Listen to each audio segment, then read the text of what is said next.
ప్రపంచాన్ని సంరక్షించే జగన్నాథుడు కూడా సంవత్సరానికి ఒకసారి అనారోగ్యానికి గురవుతారని తెలిస్తే మీరు ఆశ్చర్యపోతారు కదా.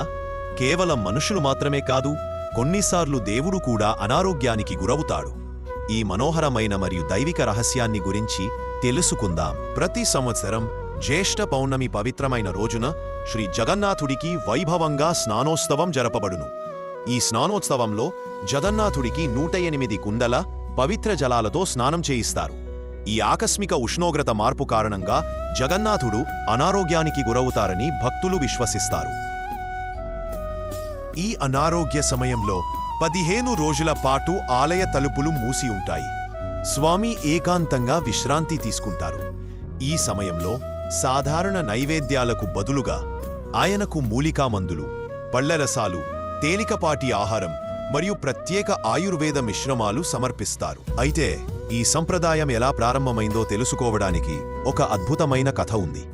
చాలా శతాబ్దాల క్రితం పూరీలో మాధవ్ దాస్ అనే ఒక భక్తుడు శ్రీ జగన్నాథుడి పట్ల అపారమైన భక్తితో జీవించేవాడు. శ్రీ జగన్నాథుడి పట్ల అతనికి అపారమైన అనన్యమైన భక్తి ఉండేది.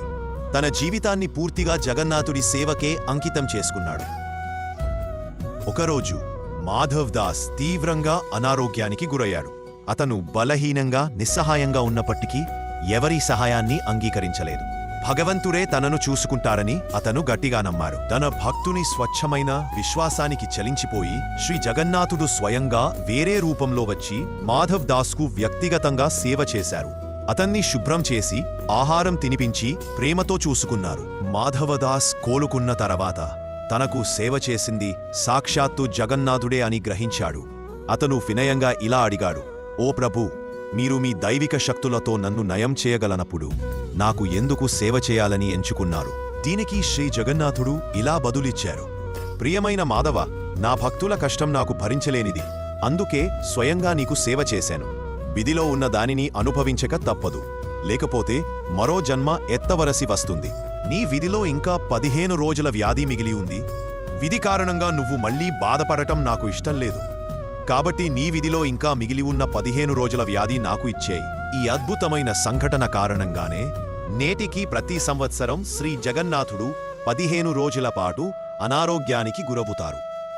పూర్తిగా కోలుకున్న తరువాత శ్రీ జగన్నాథుడు అంగరంగ వైభవంగా రథయాత్రలో దర్శనమిస్తారు.